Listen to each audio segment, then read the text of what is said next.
November, rain. A one-room apartment, the kind that hums with the sound of a dying refrigerator and tired dreams. He sits by the dim light of his laptop, the screen a pale reflection of his face. Eyes sunken, shoulders slumped. 217. That's the number glowing in the corner of his spreadsheet. The count of every resume sent, every unanswered hope.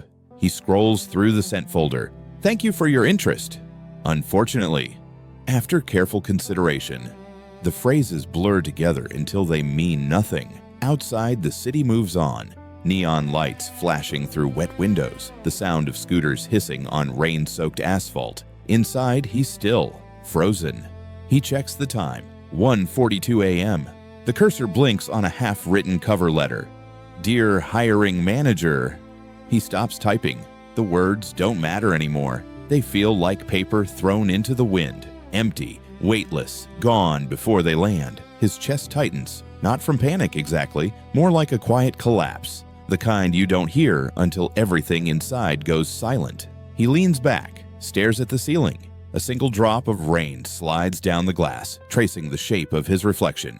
Maybe it's over, he whispers to no one. Maybe I'm just not good enough. A long breath, then a sound. Ding. A new email. He stares at it for a full minute before opening it. Another rejection, probably. But it's not. It's an invitation, interview request, marketing assistant, 218th application. The room doesn't change, but something does. His pulse rises. The hum of the refrigerator becomes a soundtrack. He doesn't smile, not yet, but for the first time in months, he exhales without pain. The morning arrives like a whisper. Pale light leaking through cheap curtains, city sounds stirring awake. He hasn't slept much. The email replayed in his head all night like a broken song. He irons his only white shirt, the one with a faint coffee stain near the cuff, hidden if he folds it just right. The tie feels foreign now, like a costume he's outgrown. He looks at himself in the mirror, unshaven, eyes ringed with fatigue. And for a moment he wonders if the reflection still belongs to him. The subway is packed. People scroll through their phones, faces empty, lost in private universes of urgency. He stands among them, clutching a folder with printed resumes that already smell faintly of rain. Every stop feels longer than it should, every second louder. By the time he reaches the company building, his palms are damp. It's not fear exactly, more like the exhaustion of hope. He's done this before, dozens of times, but this one feels different, if only because something deep inside is whispering, please, just this once. The lobby is bright and cold, marble floor echoing with every step. He checks in at the front desk, his voice trembling slightly. The receptionist smiles politely, too used to the nervousness of people trying to prove their worth. Please wait here, she says. He sits. The ticking of the clock fills the silence. He rehearses his answers in his head, the ones he's memorized from all the How to Ace Your Interview videos. But the truth is, he's forgotten what confidence feels like. Finally, they call his name. The interviewer is a man in his 40s, sharp suit, sharp tone. Tell me about yourself. He starts talking. Education, internships, volunteer work. The words tumble out too quickly, too neatly, like someone reading from a script. He can hear himself sounding fake, but can't stop. Halfway through, the interviewer interrupts. You've been unemployed for how long? He hesitates. 9 months. The man nods, typing something on his laptop. That sound, click, click, click, slices through him like judgment in code form. The next question hits harder. So, what have you been doing in that time? He could lie, say freelance projects or personal development, but something inside refuses to pretend. He looks down, then meets the man's eyes. I've been trying not to give up, he says quietly, trying to believe that I still have something to offer. For a second, silence. The interviewer stops typing. The air shifts. It's not the perfect answer, not the one any career coach would approve, but it's real. And in that moment, honesty feels heavier and braver than Polish. The rest of the interview blurs. Questions about teamwork, pressure, creativity. He answers as best he can, though his voice shakes when he speaks about failure. He doesn't sell himself. He just tells the truth. When it ends, the man stands and says, "We'll be in touch." polite smile, neutral tone. The phrase every rejected applicant learns to decode as probably not. He leaves the building. The sun has already set, a cold wind cutting through his thin shirt. He walks to the nearest cafe, orders a black coffee, and sits by the window. The weight in his chest is unbearable. He thinks about the rent due next week, the job boards he'll scroll through again tonight, the friends he avoids because he's tired of saying, "I'm fine." He stares at his reflection in the glass, faint, distorted by city lights. He feels the sting of tears but blinks them back. Maybe this was the last one, he thinks. Maybe I'm just not what they're looking for. Outside, people pass by, laughing, calling taxis, living. Inside, he sits in stillness, hands wrapped around a paper cup gone cold. The clock hits 8:14 p.m. He takes a final sip, throws away the cup, and steps out into the street. The world moves on, and so does he.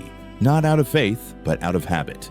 What he doesn't know is that somewhere in a quiet office 2 floors above that interview room, the man who had asked him that brutal question, "What have you been doing all this time?"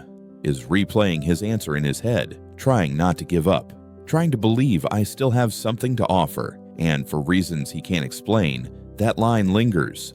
3 days pass. Not long, but long enough for hope to rot at the edges. He spends the mornings refreshing his inbox, the afternoons pretending to be productive, and the nights staring at the ceiling, replaying every word from that interview. Maybe he talked too much. Maybe he didn't smile enough. Maybe the truth, "I've been trying not to give up," sounded pathetic instead of honest. By the 4th day, he stops checking his email. He unplugs the laptop, slides it under the bed like something he doesn't want to remember. Outside, the world is moving into winter. The sky hangs low, heavy with the color of unfinished dreams. He walks through the streets, coat zipped, earbuds in, listening to nothing. He passes cafes filled with people who still have somewhere to be, deadlines to meet, meetings to attend, lives in motion. He feels invisible, like a paused scene in a film everyone else is still watching. That night, he comes home late. The apartment smells faintly of damp clothes and instant noodles. He kicks off his shoes, drops his bag, and lies down on the couch. The silence hums around him. He closes his eyes, half hoping sleep will forget him tonight. Then, buzz. His phone vibrates against the table. Unknown number. He almost ignores it, but something, a quiet instinct, the faint pulse of curiosity, makes him pick up. Hello? A woman's voice. Warm, professional. "Hi, this is Emma from Atlas Communications. You interviewed with us earlier this week?" His heart stumbles. Yes. "Well," she says, "I wanted to let you know. We were impressed. The hiring manager said your honesty stood out. We'd like to offer you the position if you're still interested." He doesn't move. For a full 3 seconds, there's only breath. His, uneven, caught between disbelief and relief. I'm sorry, can you repeat that?" She laughs softly. "We'd like to hire you. You start next Monday." The words land slowly, like snow settling on quiet ground. And then, warmth. Not the kind that burns, but the kind that seeps in. Through the cracks of doubt, through months of silence, he sinks back into the couch, staring at the ceiling again. Only now, it looks different, lighter somehow. "Thank you," he manages. His voice shakes. "Thank you so much." When the call ends, he doesn't celebrate. No shouts, no dancing, no triumphant music swelling in the background, just stillness. He walks to the window, opens it slightly. Cold air rushes in, carrying the sound of the city. Distant sirens, someone laughing on the street below, a train rumbling far away. He stands there, breathing, one deep, trembling inhale, and for the first time in a long while, the air doesn't feel heavy. He thinks about the number, 218. It's not a lucky number, or a symbol, or a lesson. It's just a reminder. Sometimes the last try isn't magic. It's persistence finally being seen. Later, he sits back at his desk. The same laptop, the same blinking cursor, but now there's an unread email in his inbox. The official offer letter. He clicks it open, reads the words again and again, as if afraid they might disappear. The rain begins outside, soft, slow, familiar. He lets it play like music in the background. He thinks of the nights he almost quit, the mornings he couldn't look at himself, the noise of failure and the quiet of trying again. He smiles. It's small, tired, but real. Then he types, not a job application this time, but a single line in a new document. Sometimes the hardest thing isn't getting the call. It's believing you deserve to answer it. Monday, 6:12 a.m. The alarm buzzes sharp and unfamiliar after months of silence. He lies there for a moment, eyes open, watching faint light spill through the blinds. The kind of light that once meant nothing now feels sacred. His suit hangs by the door, pressed, ready.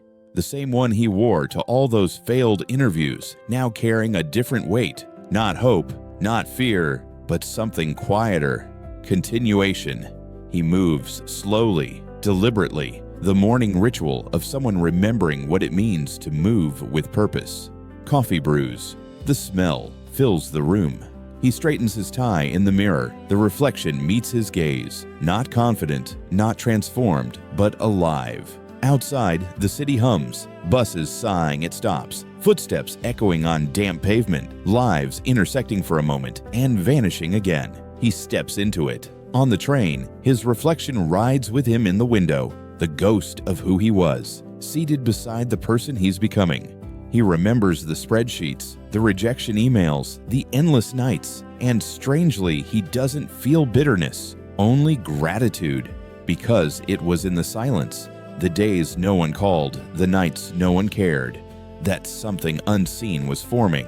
Not skill, not luck, resilience. He arrives early. The office lobby glows with the sterile brightness of new beginnings. White walls, faint scent of fresh paint, screens flickering awake. He checks in at the front desk.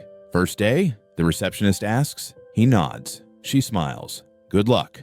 The elevator doors open to the 5th floor. Rows of desks, muted chatter, the low hum of computers booting up.